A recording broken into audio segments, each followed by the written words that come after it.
Right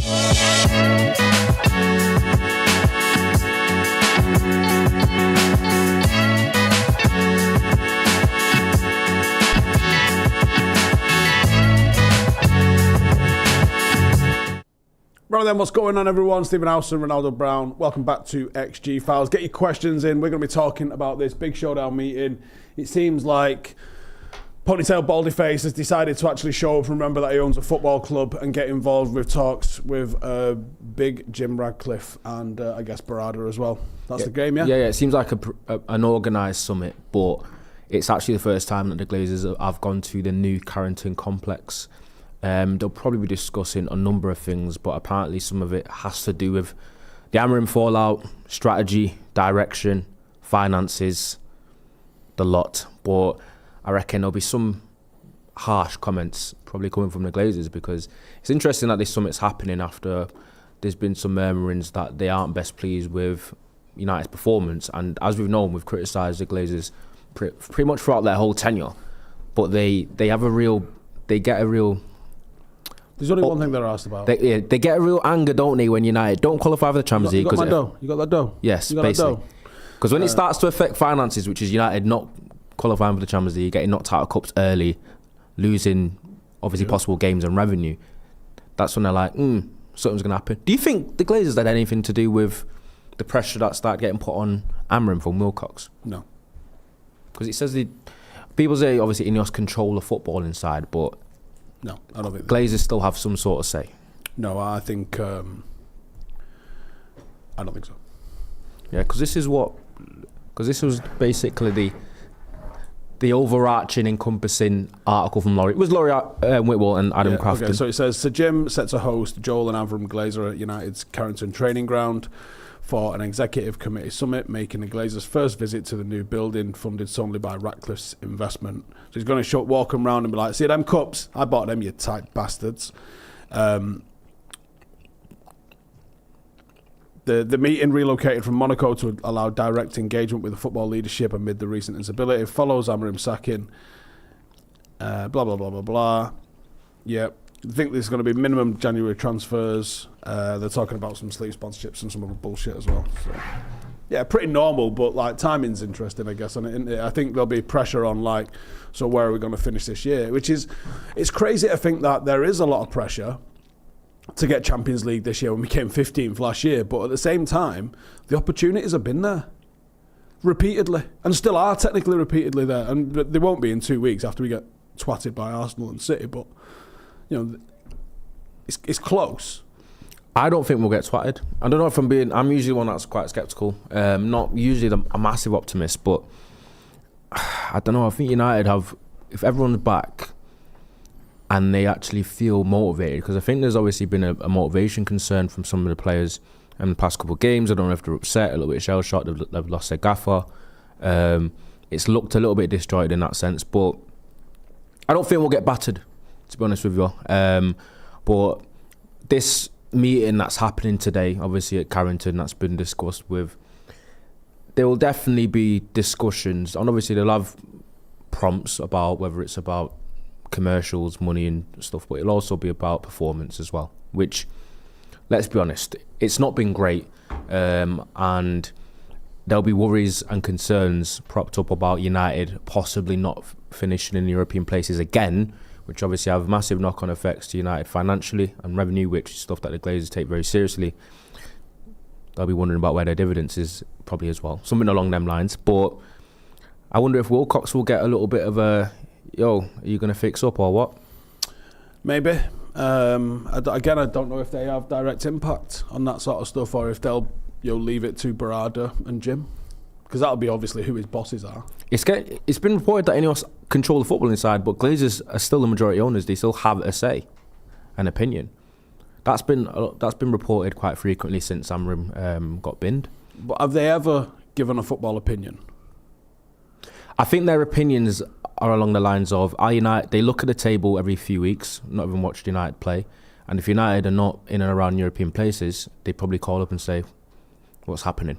I think that's literally it. Or they check at the end of the season where United finished, and if it's outside the top 4. Hey, Jim, so we just looked at the standings, and it seems like United have not been getting too many PKs in regulation time this year, so I guess we've not been moving up the rankings so good, huh? Yeah, like that. Yes, probably something along them lines. But I don't know, because everyone's quite concerned, obviously, with how close the league is. United are currently in 7th place. In theory, we're still quite well positioned to make a run at things with just Premier League games left. And we aren't too far off top 4 or top 5, with obviously teams around us not being exactly consistent themselves. But we end up in 12th in 2 weeks if they win one game behind us. That's exactly what happens. So United have got Arsenal and City next, which people think aren't very winnable matches. And all of a sudden, United's league placing and point differential between them and top 4 or top 5 looks a lot different. And that's the worry. But as I said, I think United will get a result in at least one of those matches. I'm not sure which. I think Emirates obviously seems a little bit more difficult. City at home. We're losing them both. Just get used to it now, then you're not going to be disappointed, because if you've got any flicker of hope, when we get absolutely rodded, you're going to be like, oh. Just go into it expecting nothing and be happy if we get something. United love a free hit, though. If there's anything that United like in a but Ronnie, we've just took how many free hits and not took a single one of them? Free hits are usually the games that United go into with no expectation of getting a result and a win. United usually perform in those or get a result. It's whenever we're playing the teams that we should beat that we often drop the ball. And obviously I've been quietly looking at City's back 4 that they have available for the weekend, and I'm licking my lips a little bit. I don't know. I think United have enough to hurt them. It's just about how us defensively, because obviously we've had a massive problem defensively this season. We've conceded 32 goals, mate, in 21 games. How many clean sheets is it? 2? Newcastle and Sunderland.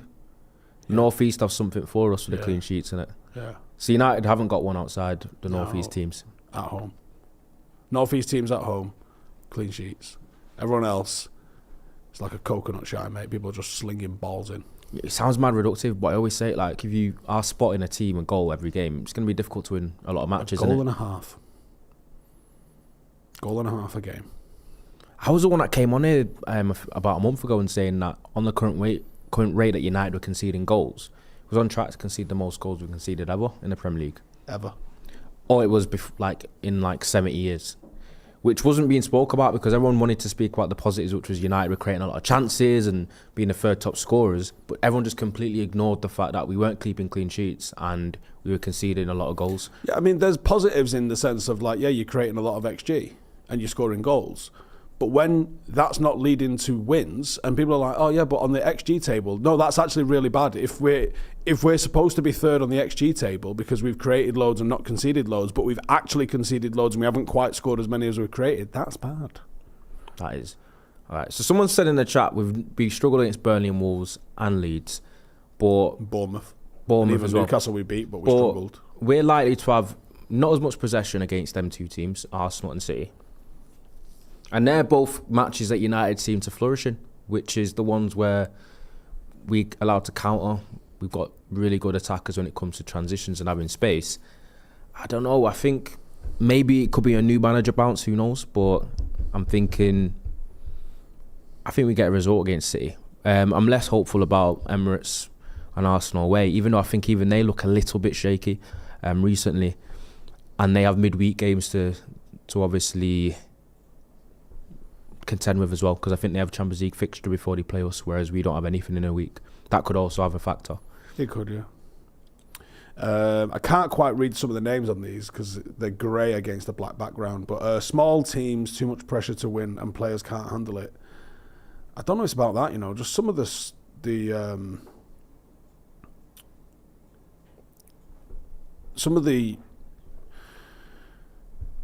ways that we've played against those teams, we've had the opportunities to beat them, but then we give up stupid goals. Like Burnley, we had enough to win that game 5-6 times over, but we didn't. That's an issue. I just seen James Alcott did a video on a possible setup. Really interesting point of playing Sesko in the 10 behind Mbuemo based on what he did at Borough. I'll have to have a look at what that looks like, but there's not a chance they're not going to play Bruno in the 10 and move Sesko into a different position. There's a way that you get that same impact, which is if you're playing those long balls, which they've done with Mbuemo off the right anyway, which is you use him for the flick on off Sesko. That's a great thing. But no, he's not got the feet to play in a 10. He's better running in behind himself. You say that, but he played a part of the front two for Leipzig, where I think was it Openda, was it that he played alongside for Leipzig, where he actually played a little bit deeper. So he played as a bit of a front two, but he was the one that actually dropped in a little bit deeper. That might be what James is referring to, and almost played a little bit false nine-ish, which you still I don't want him on his shoulder though. That's where you want him, but I'm just talking about where he played, and the one that was actually the threat in behind and the furthest forward was Openda. So maybe that's what he's referring to, but I think there was a lot of complaints that Leipzig and putting him in that role kind of hindered his development in terms of the striker that he should be, which is obviously utilising his side and being a threat in the box and running behind, which is probably better for him, because you're starting to see recent weeks that he is a massive threat in there. He does get on the end of things. You can't say he doesn't. Do you know what I mean? I think some of his running in the last couple of weeks has been fantastic, and some of the balls that have been finding him, they've just not been quite enough space for him, but his runs and the timing of his runs have been great. I think if he was going to do that and it wasn't Bruno, but let's be honest, it's fucking Bruno. It's like trying to make the case that he's not going to be Lamens in that. It's clearly going to be Bruno in the 10. If out of those two, actually, I think Mbuemo would be more suited to being played in behind, and then you could switch Ahmad to the right. What if he does something as crazy as that and he puts Bruno back in the deep pivot or as a true number 8, and he has Mbuemo there or Ahmad in there, or they rotate through, so you got both of them on the pitch. Do you know what? I saw a thing up there. A couple of options. Yeah, because I was going to refer to that, but I did see an interesting comment up there from Samson. Obviously, he was talking about the meeting, but because I was going to ask you later on actually whether you thought it was going to be possible to fit all of the attackers in with this new setup. But if you scroll up the chat, stay there. That was way too far up. There, stop. Obviously, Samsonite says they'll discuss plans of club being non-profitable, sacking of 3 key positions, losses in sponsorships, performances decline. If you're going into a conversation as a leadership group or owners, and you've got that many failings and KPIs not being hit and whatever, and that many negatives, surely someone's leaving that thinking my job's on the line in terms of INEOS.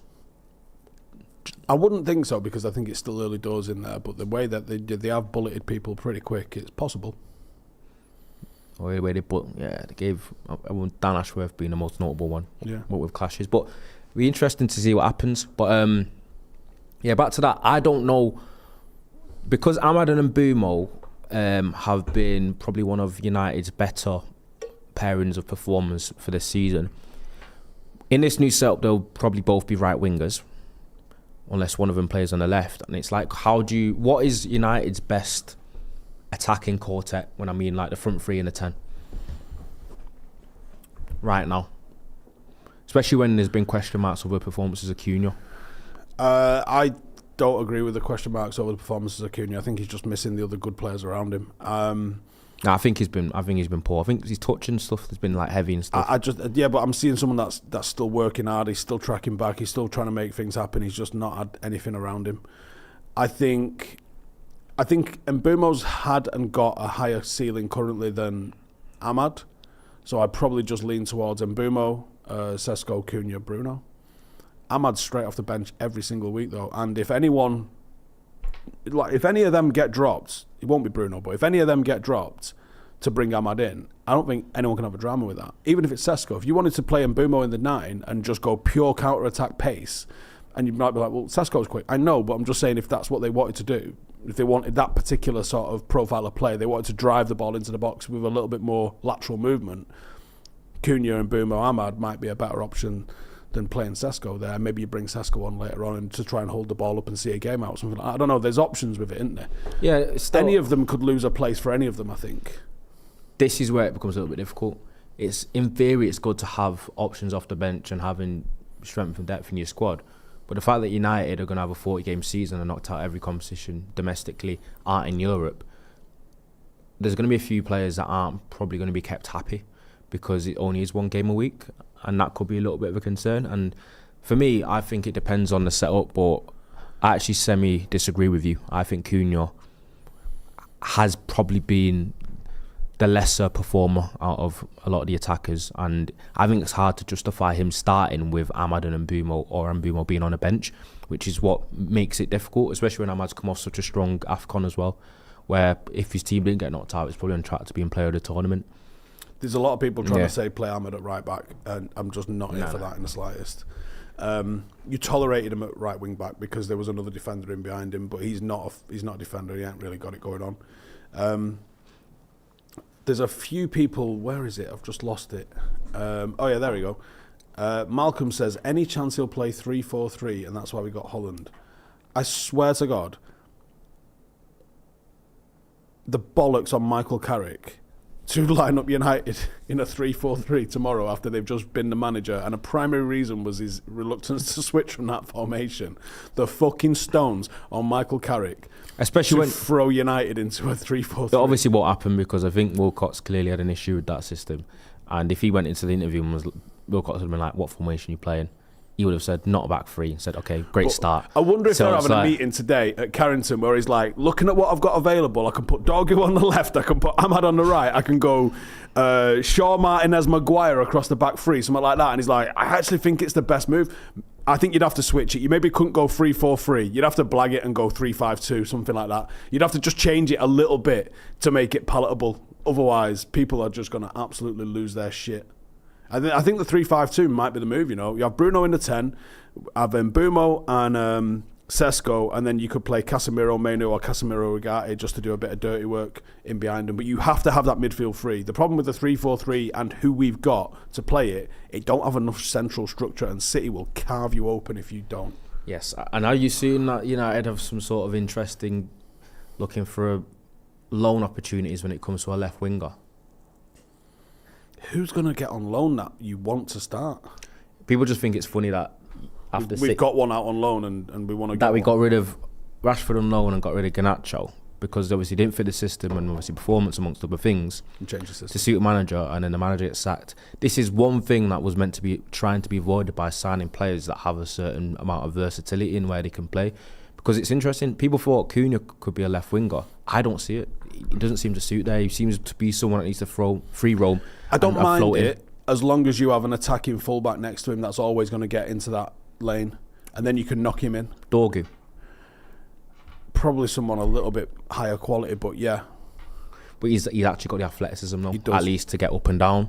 He does, but so would Mo Farah. Yeah. I don't know if he's got a cross. Yeah, it's true. Mo Farah got a cross, you reckon? Well, I don't know, man. I bet Mo Farah plays 5 somewhere, right? I bet he's a fucking nightmare to play against because he's never going to drop off, is he? Dogu's sitting on 3 Premier League assists. I think that's one less than. I think that's more than Phil Foden has in the league this season. That's interesting.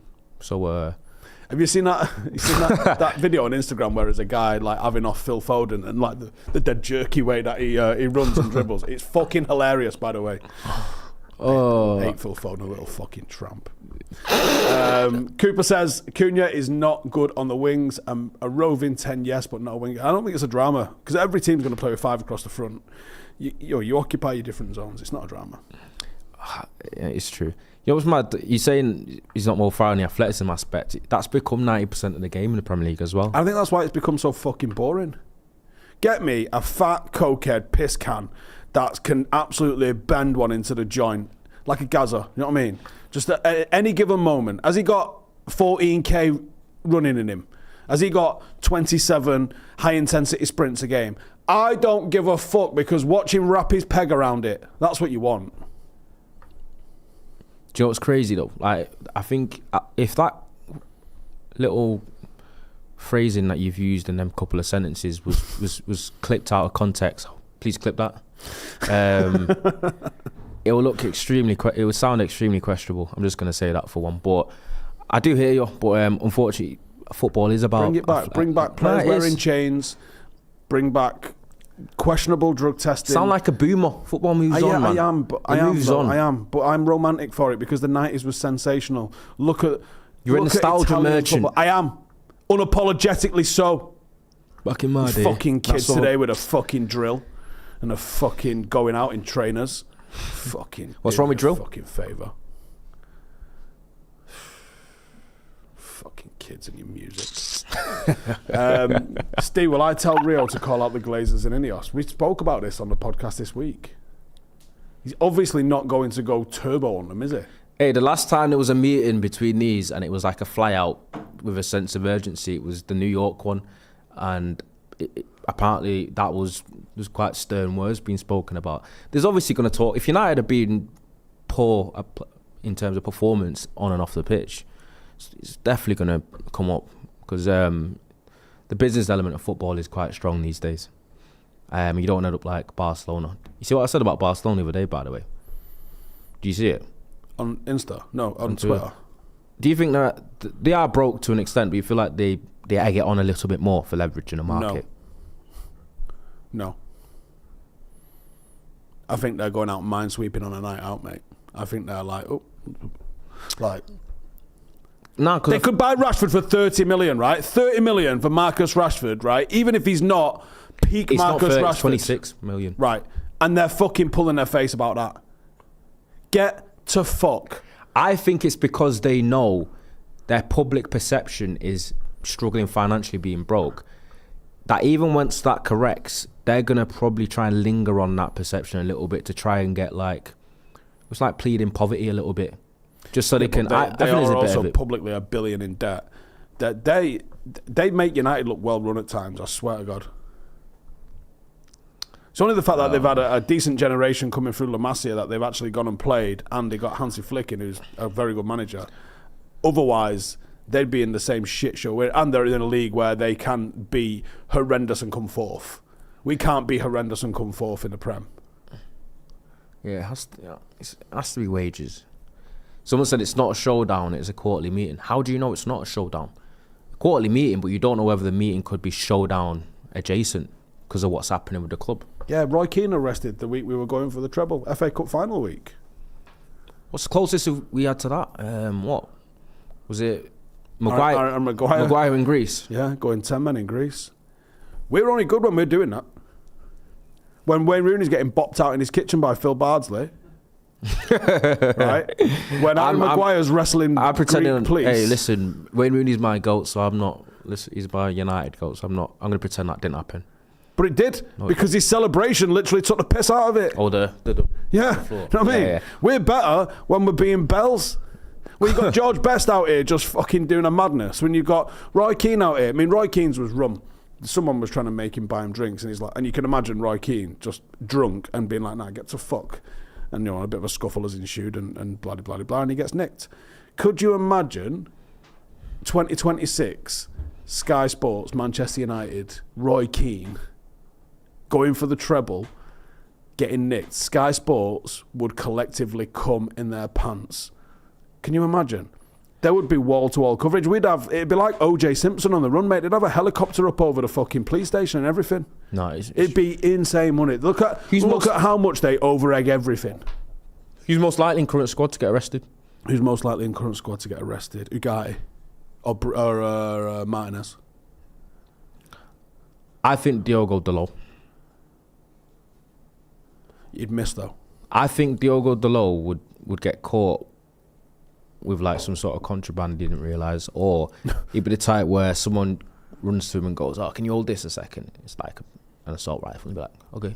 And like kind of like just being a little bit spaced out. Just not being very intelligent, not having kind of like awareness. I could see someone trying to press Martinez in a bar and him just fucking lighting them up. I could see that. Nah, probably not. Probably Dalot. Someone said something about Muppeteers just then. Muppeteers said on their live on Tuesday they heard something big was happening and he should know what it relates to on Friday. Any thoughts on what it might be? Them stealth bombers that was leaving Qatar yesterday.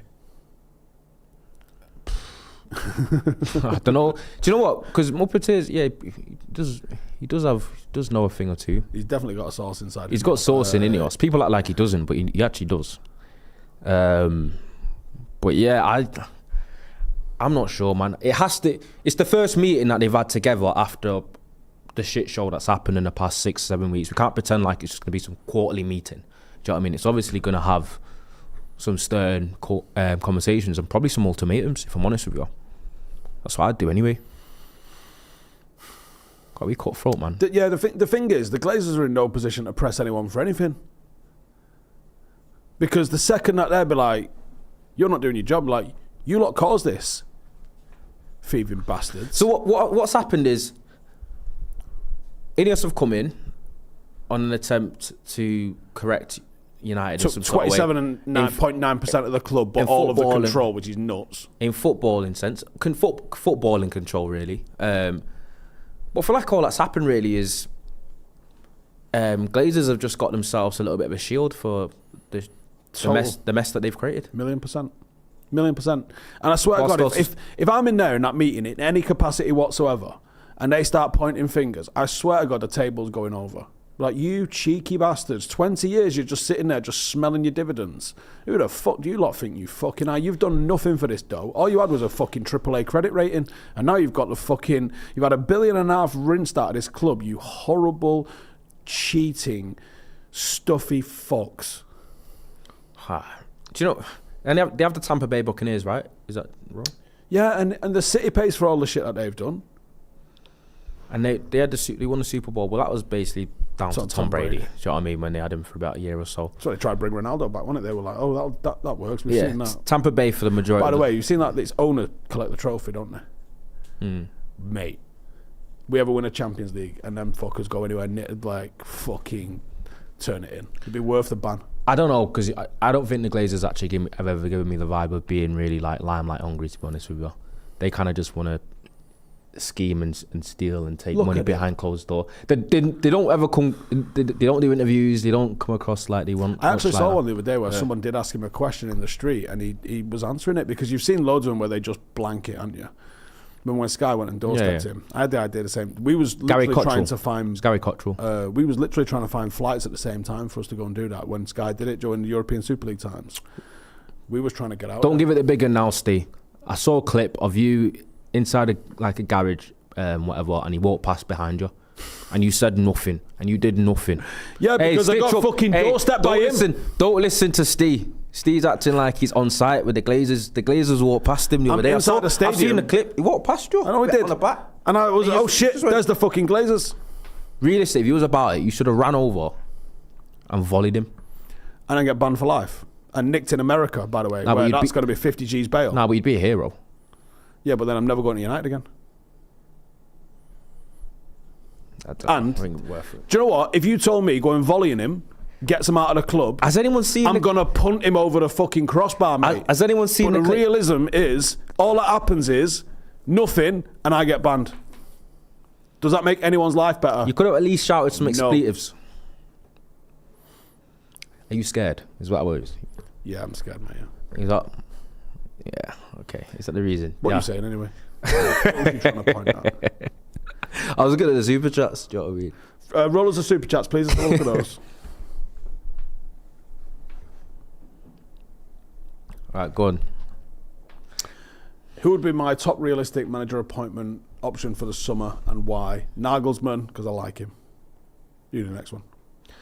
Okay, Steve, what do you think about the fact that if you go for a gaffer, if United go for a permanent gaffer that's managing in the World Cup first, that they have a condensed pre-season? It's a shit show, but I think it's a shit show anyway. I think it's an absolute disgrace that they didn't have a live list ready to go, that you appointed one interim to appoint a second interim to just appoint someone again in the summer. Like, it's all backwards. It all doesn't fill me with confidence. Okay. Do you guys want a full video explaining how a club, in my opinion, should run? Obviously through my vast experience of running a Premier League football club, but like how I think a football club should be run in that sense, in terms of like succession planning, interview process, and announcing another manager.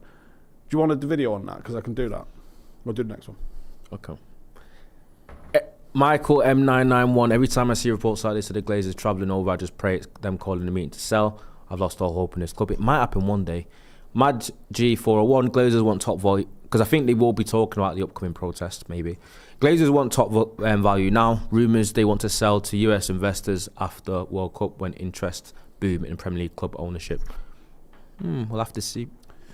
Matt says Glazers. Sorry, I wasn't reading that. Okay, now. Can I get the last super? Ronnie just read that one. The very last one? Yeah, I read it. I just read it. Oh, there you go. Do I know yet Nagelsmann is younger than Amorim? He needs to sort his wardrobe out, don't he, before he comes. Ancelotti all day. I mean, I wouldn't be upset at Ancelotti, but it goes against what INEOS have stated in terms of how they want a system and a young manager and blah, blah, blah, blah. I actually think, as much as I would like Ancelotti come in, that's really, really bad signs because it means that INEOS don't have a fucking clue what they're doing. Because that means they've just flipped from Wait, one idea you've to only the just next. figured out? No, but I mean, it's confirmation. Okay, I did that video 4 years ago. Well, shit, let's just fucking pull the script out and do it again. Send me the link, Steve. Yeah. Hey, just redo it. Hey, you know what? In fact, Do you know what? I'll send me the link. I'll watch it, I'll react to it, and I'll update it if there's anything to change. Or I might just sit there and go, no notes, just fucking appoint me. Jesus Christ. The Glazers aren't getting that new stadium, this is Daniel Berry, without losing more of their shareholding. I'm surprised Daniel Berry's still here after Amorim got sacked. He was very much a lover of him. Do you know what I mean? I feel like there's a lot of people really standing for Amorim, aren't there? I don't understand why. I'm not quite sure. I think they've done immediate revisionism because obviously we've drew to Burnley away and lost to Brighton. It's made it sound like the caves are falling in without him. When his last 11 games, he won 3 of them. People, I don't know. Some of the responses have made it out like we were some like massively succeeding, winning every other week. Just wasn't the case. Club under him, which wasn't the case. Do you know what I mean? Alrighty, that's it from us anyway. I'll be back on the walk in the morning. So come and check that out. Otherwise, take it easy. See you in a bit. Hey, thank you for watching the video. If you are new around these parts, then don't forget to subscribe. My channel is proudly supported by my community on Patreon. If you'd like to get a little bit of extra content, a Discord group, meetups, five-a-side games, weekly podcasts, behind the scenes, and even an occasional bit of transfer news as and when I get it, then for the price of a pint, you can show your appreciation for the content that we make and get some goodies for doing so as well. Check the link in the description or click the button right here. You'll also find all of my socials here too if you want to follow me on any of those platforms. Nice one.